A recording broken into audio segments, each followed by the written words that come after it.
Hi po sa inyong lahat and welcome back po sa aking channel. And for today's vlog, gagawa po tayo ng isang masarap na pagkain ng mga Pinoy.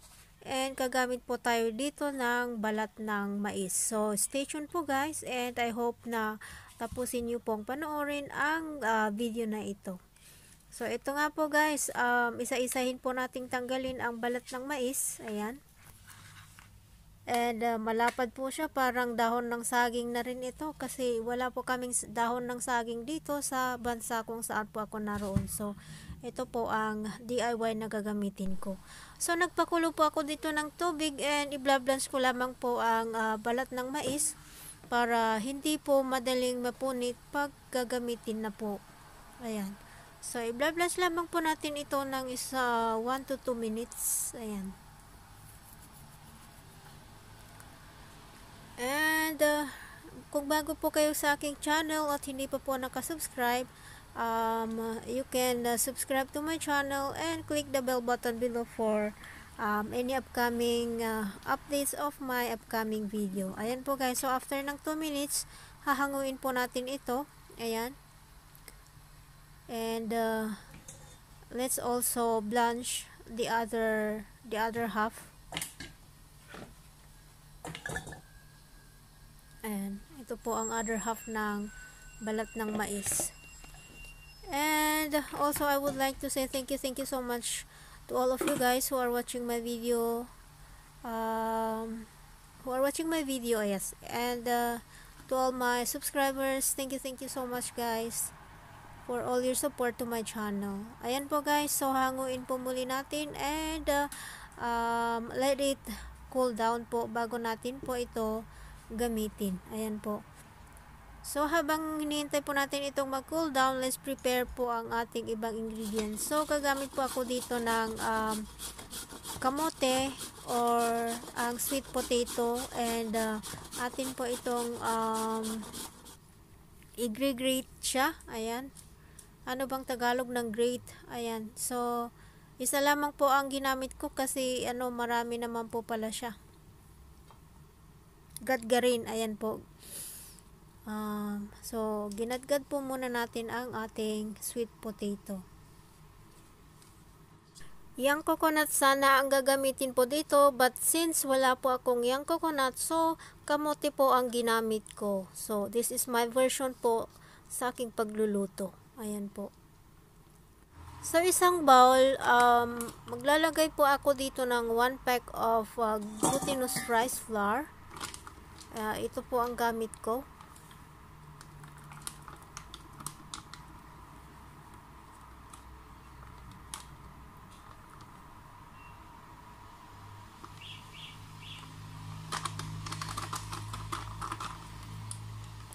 Saka po natin ito lagyan ng 1 cup of white sugar.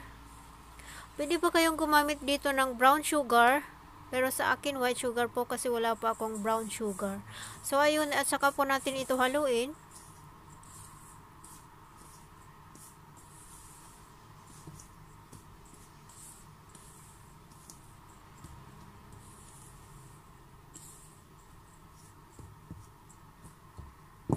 And then, maglalagay din po ako dito ng 1 can of coconut milk. Ayan, medyo tumigas ng konti kasi nilagay ko po sa loob ng ref. Ayan po. Saka po natin haluin ng konti.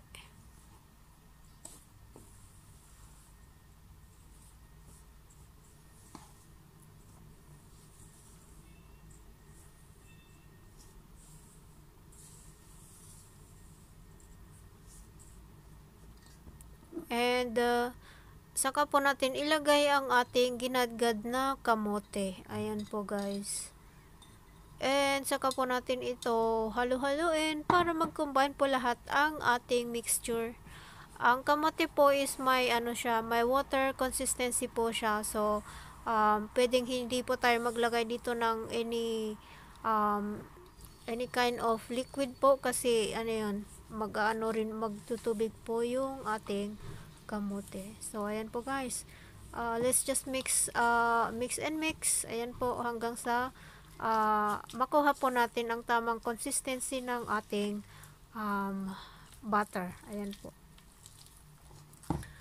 So, ayan po guys, if nagustuhan nyo po ang aking video, please give me a thumbs up, and also please share our vlogs for today in your social platform. Ayan, thank you so much po guys.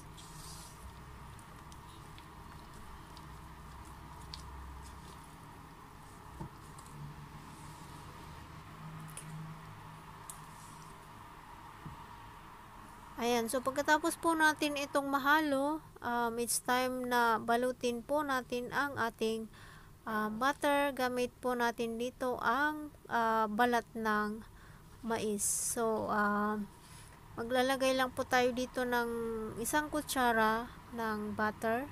Ayan. Saka po natin ito i-spread.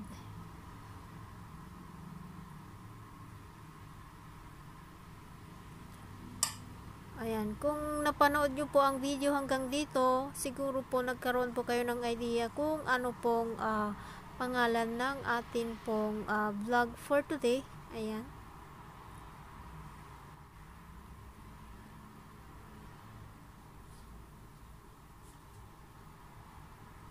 So, ito na po siya, ganito po. Ayan. And then, uulitin lamang po natin ang ating pagbabalot hanggang sa mabalot natin lahat ang ating butter. Ayan.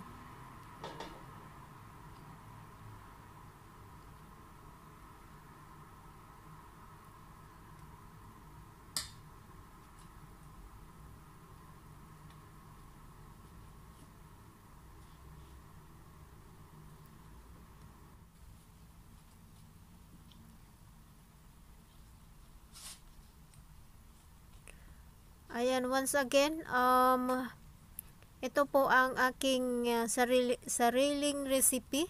So, kung may katanungan po kayo, pwede po kayong mag-iwan ng comments down below.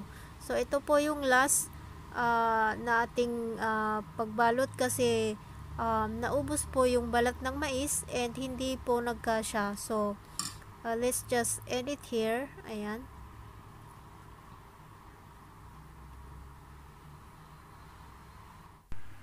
So, ito na po lahat ang ating binalot sa balat ng mais. And, ilalagay po natin ngayon sa oven kasi sa oven po natin ito lulutuin. Ayan po guys. So, pinainit ko lamang po ang oven, 180 degrees. Ayan. Ilalagay po natin ito sa loob. And, hihintayin lamang po natin itong maluto. Ayan po. Ayan, maraming salamat po guys sa inyong lahat, sa inyong panonood, to all Team Sueno families and Team Sueno officials. Thank you so much guys. So, ito na po guys, luto na ang ating tupig. Ayan po. Thank you so much.